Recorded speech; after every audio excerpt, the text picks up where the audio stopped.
Hi, this is Bob Rakes with highlights of issue 114 of the 8K Association Monitor newsletter.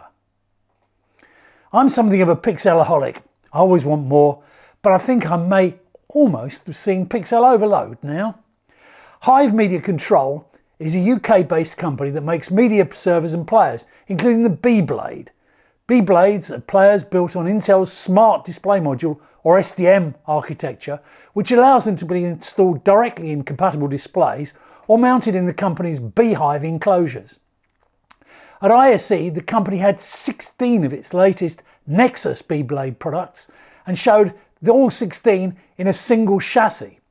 By our calculations, as each of them supports 8K, that means 530 megapixels or half a gigapixel of gen-locked imagery. That might even be enough for me. We have a look at how these players can be used in the immersive installations that are popping up around the world at the moment, and how Panasonic used them for an immersive projection demonstration at ISE this year. We went along to the British Society of Cinematographers, BSC Expo, in London in February. It's a small event compared to IBC or NAB, but with no audio or network technology, just cameras, staging and lighting, it's very focused, and many of the usual suspects were there.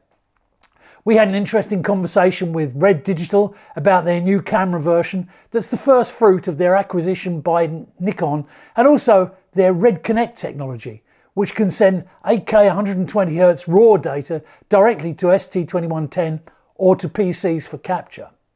We talked to Sony about why buyers prefer the 8K version of the Venice 2 camera, and we met with lens makers, both old and new, at least to us.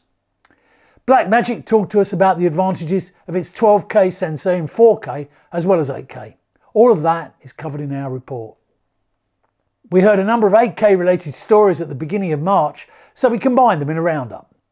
In 2023, Panasonic's Lumix camera division said it was unsure of demand for 8K cameras in an interview, but now it's responded to the need of videographers and announced the Lumix S1 R2 camera, which can support 8K. Panasonic is working with Blackmagic Design and Atomos to develop 8K recorders that can capture raw data in 8K from the HDMI port. In another story, video quality maven Dick Hildebrandt of Wavelet Beam posted an interesting article on true resolution on LinkedIn, and we dug into that.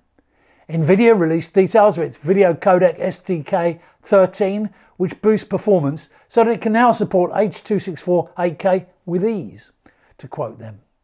Finally, Meta released a new tool called VCAT for assessing AV1 codec performances in mobile devices. The MCIF is the organisation tasked with promoting the use of new MPEG codecs, and the MCIF president, Justin Ridge, was interviewed about the adoption of the VVC codec, which has real advantages for bit rates in 8K. He highlighted the high quality of the engineering in the standard and that the codec is quite asymmetric.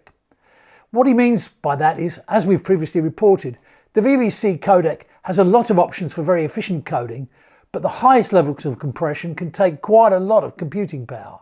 However, the decode side has been engineered for relative simplicity, which means easier adoption in mobile devices with high frame rates at low power consumption. We summarised the interview. This is Bob Rakes with highlights of issue 114 of the 8K Association Monitor newsletter.